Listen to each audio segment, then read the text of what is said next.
talk about the next event, Zach, and talk about what you've been up to here at Pure FC. Yeah, so we got a pretty stacked card. We were gonna do a really big card in Oshkosh, Right. with just things getting back from COVID.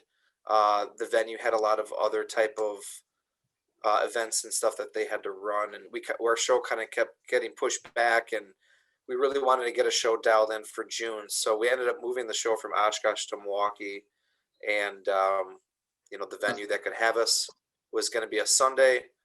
So we still have a lot of the card put together from where it was originally. So there's a lot of really good fights on the card, MMA and kickboxing, and title fights in there for amateur title fight. So there's a lot of great matchups. Definitely, talk about that. Putting together the show, that had to be exciting. Have your students, those fighters who have been training for you, and haven't had the opportunity to step in the cage yet. Will we see any debuts from Pura Vida? One in particular, Nick Klein. He's been meaning to make his pro debut for almost 2 years now. Just with COVID hitting and not a lot of shows going on, it was hard to find him a matchup. And so really excited about him making his pro debut on our card. He's one of my main training partners. He's a beast, but he's fighting another good grappler in his matchup, and he's going up a weight class or two to fight a much bigger guy as well. So, we'll see how that plays out. Two really good blue belt grapplers that are going to be going head to head there. Definitely, Dan Almario. I know he's a Wisconsin resident as well. It's going to be an exciting fight to see him and Nick Klein get at it in the heavyweight division. Talk about is the fight will be 5 rounds? Because I saw something about it being 5 rounds, or it's still just 3 rounds, right? No, all of our fights are 3 rounds. Okay. Even our title fights, we normally just do in 3-round fights. That the title fight will be the amateur title fight between Gabe Wanderlei and Anthony Farfan, and that's another must-see matchup. Gabe's a super high-level jiu-jitsu player. He's world ranked at purple belt. He's still a pretty young kid, but he's already 4-0 as an amateur, and making big waves in the Midwest. And then he's going up against Anthony Farfan, who's a little smaller than him, but he's 7-1 and coming off of a big knockout. If you look at all of Farfan's opponents, you add up their records. His opponents are 26-2. So he's fought all the best of the best amateurs around. So that's going to be an extremely high level fight. And I think, the winners probably be going pro or close to going pro, and probably looking forward to a really successful pro career as well. Yeah, definitely. And, Gabriel Wanderlei, his father is the head jiu-jitsu instructor at Rufus Sport, and obviously he's also, very well versed in BJJ. And well, there were some big changes there. Dan Wanderlei actually is not affiliated with Rufus Sport anymore, and he opened up his own gym in Milwaukee. Okay. And also, along with him, one of the major kickboxing coaches from Rufus Sport also went with Wanderlei. So. Okay. Interesting. Yeah, they're doing. I know that. Well, Wanderlei originally got started in Chicago with Carlos Gracie Jr. Is that? That's correct. Yeah. Yep. So down by where you are, right? Yeah, not too far away. I've never been there, but I've interviewed Carlos Gracie Jr., very great, practitioner of BJJ, and definitely will be on my list to stop there, this year to check things out. But I think that's going to be an excellent fight. Wanderlei, obviously he's been putting hard training in his career. It's great to see, a guy that's 4-0 just making that next step, see if he can topple the guy that's 7-1, who's maybe a few, who's ahead of him, but maybe he could take his spot as well. So, really exciting fight. Yeah, we've got another guy from our gym, Dylan Diebitz, who's getting challenged big time. Dylan's All-American in college wrestling, but he's fighting a undefeated state champion wrestler. Oh, nice. So that's kind of a good little wrestling head-to-head matchup. You always wonder with those, you know, like, are they going to wrestle each other and you can see like really high-level wrestling, or are they going to cancel? They don't, you know, they don't want to go to the wrestling department and see what that's going to be like. So then, you know, is it going to be like a striking fight? You know, it'll be curious to see how that one plays out. Definitely. I mean, you know, obviously you and Jay, you guys get together, right? And you make up these matches between you both. Yeah, Jake's primarily the one that makes these matchups. So we, even with the way that we run the business, we really, at the gym, we don't really do a lot of things together, I guess you could say. It's kind of like we have our own jobs and we trust each other to do our job, you know, to a high level. So Jake's always put together great cards, and that's a big part of what he does with the show. So was there any thought to keep this an all amateur event? You know, obviously it's easier to make this fight, you know, make a whole event of all amateurs, especially for your first one back. I think most fans would understand that. Was that a challenge, you know, to make that a pro fight, be the main event? Well, you know, we wanted to have pro fights, amateur fights. We always do. We always want to top our card with some pro fights, but just the way things worked out with who was ready to go around the Midwest. And, you know, we obviously have some fighters from our gym that we'd like to put on the card and keep them active. A couple of the ones that really needed fights were luckily able to fight in Iowa, you know, and get the fights that they needed. So, you know, Nick is up right here to kind of represent the team, and one that really is in need of just a fight. You know, like I said, he hasn't fought in almost 2 years. I you know, next event, hopefully we can throw some more pros on there too, but just kind of the way things worked out, we, you know, at least wanted one. We do have 10 fighters from the gym that are fighting on the card out of the 17 matchups. And like I just said, you know, a lot of them haven't fought in a while, or they haven't even fought at all, and they've just been waiting to make their amateur debuts. So we've got one guy from the gym. His name is Rose, and he's going to be a really good fighter. I'm really excited to see how he fights here in this first fight. He's got a lot of composure, a lot of skills in the gym, so hopefully that carries over into his fight. Definitely. And then, you know, I want to talk about some of the fighters, you know, that you have coming up. You know, Tyus White, he got the big win over Dan Soko against Cage Aggression 31. So, you know, talk about what you think is next for Tyus White after being Dan Soko, a guy that, you know, obviously he fought all the way back, you know, when MMA really wasn't even sanctioned here, and made his return, you know. Yeah. This is past year. No, that was a big win for him. You know, we just kind of keep bringing him up and testing him all along the way, and he keeps surpassing, you know, those expectations. He even had another fight since then, and he won that fight as well. So now Tyus is out to 4-0, and you know, expecting big things from him. He's very skilled, and he works hard, and he's got a lot of great training partners at the gym that he can work with, you know, the weight class that he fights in. I think he's going to be looking for a bigger matchup towards the end of the year, maybe even fight on our October card. If not, you know, we'll see what other kind of shows, you know, come to him with some potential fights. But he's only 23 or something like that. He's a young kid, so we'll keep progressing with him. But, you know, I'm sure you'll see him in the UFC someday pretty soon. Yeah. Well, I hope I get to, you know, see him at one of the regional shows before then as well, you know, get a chance to, you know, view him, and then also, you know, get to interview him. So, yeah, very exciting, you know, to see him come out and really perform very well in a big show like Cage Aggression. That's such a fun event. It looks like that's happening. And, you know, I think he got to show a lot of his, you know, skills. He let his hands go, defended a takedown, got some top grappling going on, got a good submission. You know, you got a chance to see a little bit of everything there, even though the fight didn't, you know, only was a round. But yeah, he's talented, man. He's super skilled everywhere, and you know, he just keeps sticking to the trusting the process. He's gonna do big things in the sport.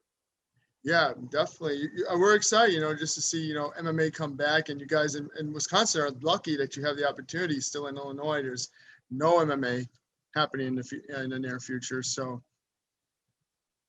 gotta be excited. Yeah, we really want to get some shows cranking out, but the question's just kind of if fighters are ready to go, where we can fill out these cards, and finding the venues that hopefully don't have so many restrictions and stuff like that. So if there's capacity restrictions or whether there's distancing protocols and that kind of stuff. So this first year might be a little difficult getting going in Wisconsin here, but yeah, we're gonna try. We're gonna get it out, and we're gonna try to do some shows, all over the state of Wisconsin. So definitely. I mean, you guys just put on, great events. Everyone that's been to a Pure FC event, always competitive fights. There's a lot of different options. There was back in the day, but you guys are pretty much the only one getting the opportunity to return. So talk about that.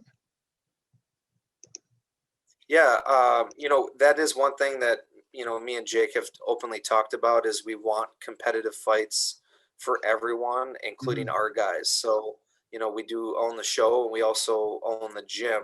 And sometimes when you'll see that, you'll see gyms putting their fighters on their own cards, and then it's heavily favored towards them, where, they want to put 10 of their fighters on the card, but then they also want to go 10-0.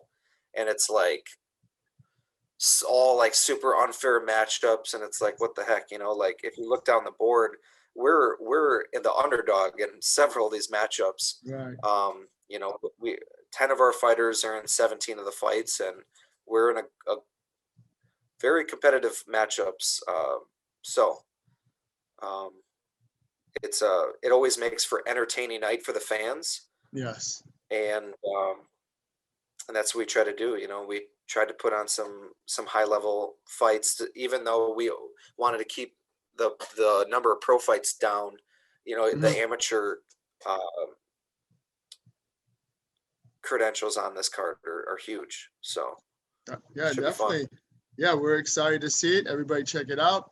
Pure FC 19, it'll be streaming live. And the next question I want to ask you, Zach, is your opinion on the next big UFC 264. You got a lot of great fights on there, but obviously the big main event is McGregor, Poirier.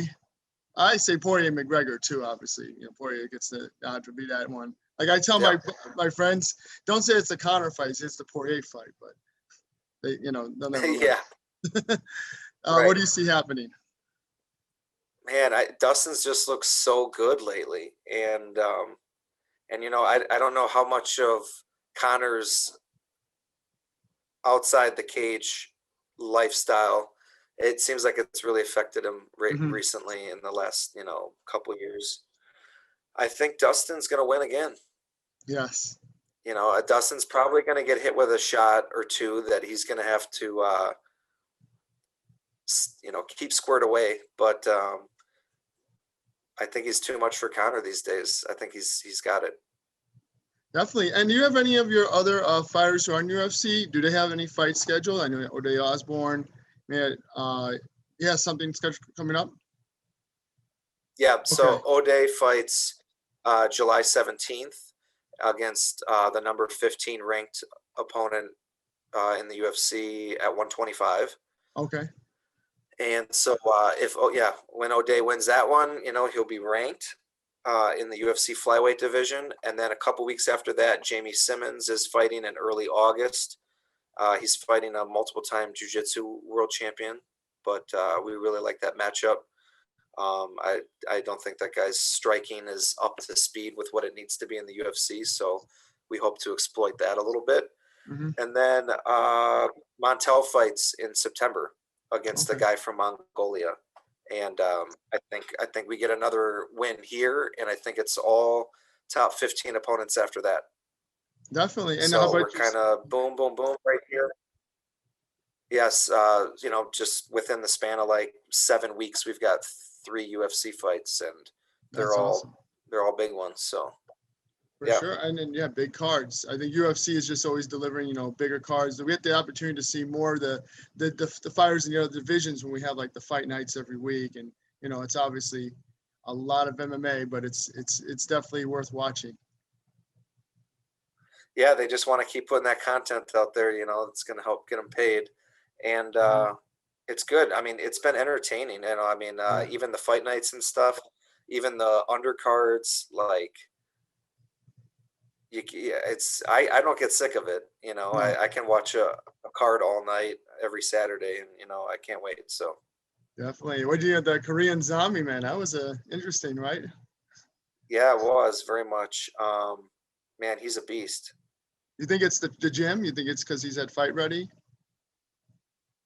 I have worked with his striking coach some, and his striking coach is very, very good, very high level. And yeah, he's been around the sport a long time too. I mean, he's got a lot of experience.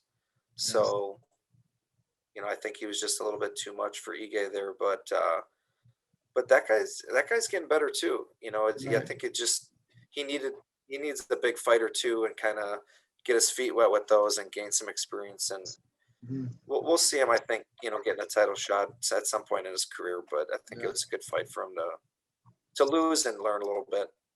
Yeah, another notable one. How about Matt Brown? You know, obviously, I don't like to say he's old, but you know, for the octagon and still competing at, you know, at a high level, coming out there and winning.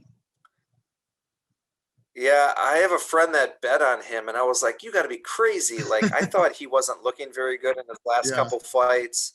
He's getting older and older by the months. You know, like at this stage, I mean, you know, there's not a big difference if you're 32 versus 32 and a half. But when you're 40 versus 40 and a half, you know, it's like every 6 months, like you could be kind of plummeting there.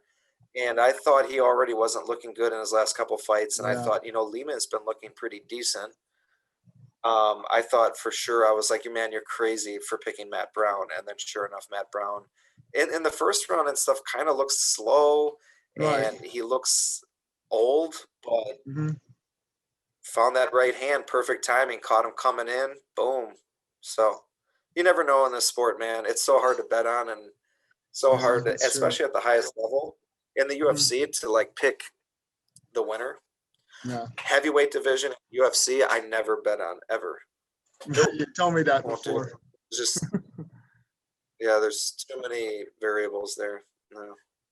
For sure. Well, Zach, we appreciate you being on Fightlete Report again, man. Best of luck. Everybody check it out. Pure FC 19. Any tickets still available, or is it sold out? Yeah, no, there's tickets available. You can get them at the door, or you can just get them ahead of time at purefightingchampionships.com. Pretty simple, purefightingchampionships.com. You can get the tickets there. And yeah, hopefully everybody comes out. We are moving the show up a little bit just because the Milwaukee Bucks are in the playoffs and stuff. So the doors are going to open at 4, and the fights start at 5. I got you. And, we just found out that we can make that change. So we're got to go and just kind of get the word out a little bit and switch some stuff on our website. But yeah, doors open at 4, fights start at 5. Well, go Bucks. You guys are doing, very exciting. No, not only here in Chicago, nothing going on. So I'm with you guys on that one. Yeah, we appreciate you being on the Fightlete Report today, and best of luck. Everybody check out Pure FC 19. Check out the Barbarian Zach Ottow. Check out his Plethora fights as well. YouTube him, LFA, UFC, Cage Aggression as well. And we're looking forward to seeing you back in the cage, hopefully 2021 as well. So appreciate you being on the show. July 31st. Okay, you July are? 31st. Okay. Yep. Okay, is that for? I'm fighting for North Iowa Fights. Oh, okay. In Mason City, Iowa. Okay. I'm fighting a guy that's like 26 and 15 or something like that. He's got a ton of experience, been around a long time. We're fighting up at super middleweight. So. Gotcha. Yeah, it'll be a good one. Well, best of luck to you, Zach, and we appreciate you being on the Fightlete Report.